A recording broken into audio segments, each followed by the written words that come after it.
بسم الله الرحمن الرحيم. అనంత కరుణామయుడు అపార కృపాశీలుడు అయిన అల్లాహ్ పేరుతో ప్రారంభిస్తున్నాను. ఆయత్ నంబర్ 241. وَلِلْمُطَلَّقَاتِ مَتَاعٌ بِالْمَعْرُوفِ حَقًّا عَلَى الْمُتَّقِينَ. ఆయత్ నంబర్ 241. విడాకులు పొందిన మహిళలకు సముచిత మేలు చేయుట భావ్యం. ఇది దైవభీతిపరులపై విధిగా చేయబడింది. ఇది సర్వసాధారణమైన ఆజ్ఞ. ఇందులో విడాకులు పొందిన మహిళలందరూ వచ్చేస్తారు. వేర్పాటు సందర్భంగా మహిళలతో సహృదయంతో మెలగాలని, వీలైనంత ఎక్కువగా వారికి లబ్ధి చేకూర్చి సగౌరవంగా పంపించాలని ఇందులో తాకీదు చేయబడింది. ఇందులో అసంఖ్యాకమైన సామాజిక పరమార్థాలు దాగి ఉన్నాయి. ముస్లింలు ఈ ఉపదేశాన్ని సరిగ్గా అమలు పరిస్తే ఎంత బాగుండు. దురదృష్టవశాత్తు వారు ఈ బోధను విస్మరించారు. ఇదిలా ఉండగా కొంతమంది ముస్తహిదీన్ దైనందిన జీవన వ్యవహారాలపై షరియత్ సూత్రాలను అన్వయింపజేసేవారు ఈ లబ్ధి అంటే ముతఆకి వక్రభాష్యం చెబుతున్నారు. ముతఆ అంటే విడాకులు పొందిన స్త్రీకి జీవితాంతం చెల్లించవలసిన మనోవర్తి లేక ఆస్తిలో ఇవ్వవలసిన హక్కు అని వారిలో కొందరు విశదీకరించారు. ఇవి రెండూ నిరాధారమైనవే. తన జీవిత భాగస్వామిగా పనికి రాదని భావించి ఆమెతో తెగత్రింపులు చేసుకున్న పురుషుడు ఆమెకు జీవితాంతం ఎలా మనోవర్తి ఇచ్చుకుంటాడు? అలాగే తాను కాదనుకున్నా లేక తనను కాదన్న మగవాడి నుంచి అభిమానవతి అయిన ఏ ఆడది మాత్రం ఎలా అతని దగ్గర జీవితాంతం ముష్టెత్తుకుంటుంది? ఆయత్ నంబర్ 242. كذلك يبين الله لكم آياته لعلكم تعقلون. ఆయత నెంబర్ 242.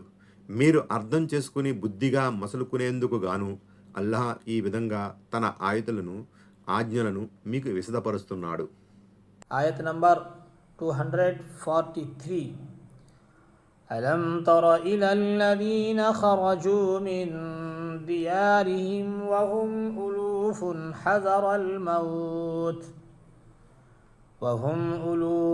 حذر الموت فقال لهم الله موتوا ثم أحياهم إن الله لذو فضل على الناس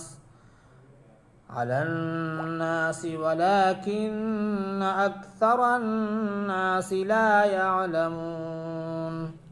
ఆయత నంబర్ 243. వేల సంఖ్యలో ఉండి కూడా మరణభీతితో ఇల్లు వాకిలి వదిలిపోవడానికి సిద్ధమైన వారిని నీవు చూడలేదా? అల్లాహ్ వారితో చావండి అని అన్నాడు.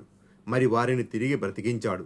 నిస్సందేహంగా అల్లాహ్ జనుల పట్ల దయగలవాడు. కానీ వారిలో అత్యధికులు కృతజ్ఞత చూపరు.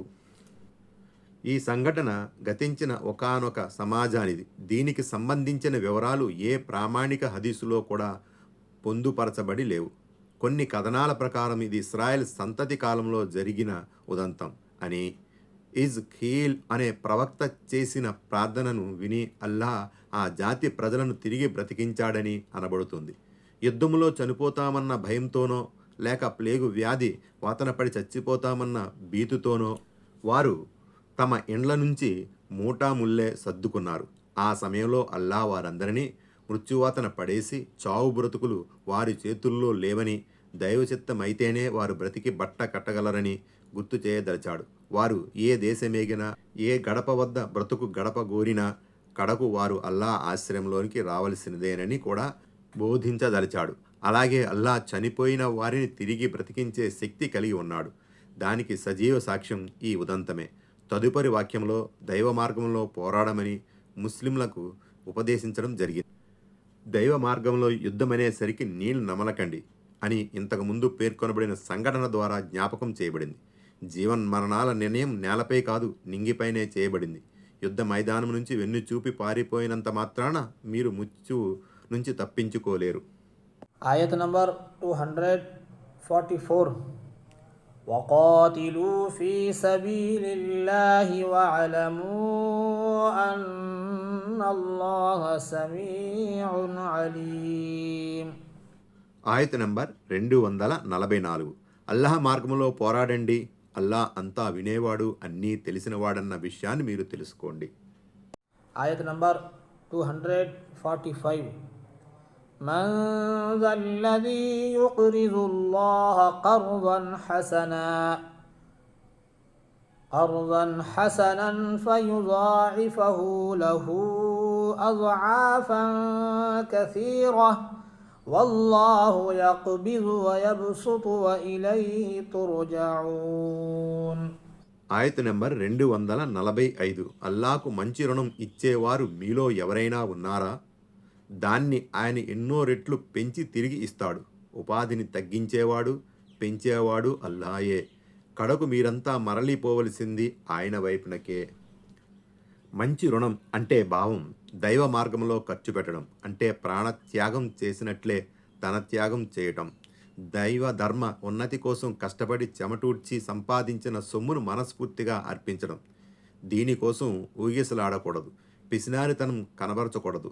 ఈరోజు దైవ మార్గంలో అర్పిస్తే రేపటి రోజున మా గతేం కాను అని సందేహపడకూడదు. ఎందుకంటే ఉపాధిలో సమృద్ధి నొసగడం కానీ తగ్గించడం కానీ అల్లా చేతుల్లో ఉంది. ఆయన మిమ్మల్ని 2 విధాలుగా పరీక్షిస్తాడు. ఒక్కోసారి మీ ఉపాధిని తగ్గించి, ఒక్కోసారి పుష్కలంగా ప్రసాదించి పరీక్షిస్తాడు. దైవ మార్గంలో ఖర్చు పెట్టడం వల్ల సంపద తరగదు, దాన్ని ఎన్నో రెట్లు పెంచి మరీ మీకు వాపసు చేస్తాడాయన. ఈ సమృద్ధి రకరకాలుగా ఉంటుంది. భౌతిక వృద్ధితో పాటు ఆధ్యాత్మిక వికాసం మీకు ప్రాప్తిస్తుంది. ప్రాపంచిక జంజాటాల నుంచి, రోగాల బారి నుంచి అల్లా మిమ్మల్ని కాపాడి మీ మనసులు కుదుటపడేలా చేయొచ్చు. ఇక పరలోకంలో మీకు లభించే పుణ్యఫలమైతే మిమ్మల్ని ఆశ్చర్యపరిచే విధంగా ఉంటుంది. Ayat number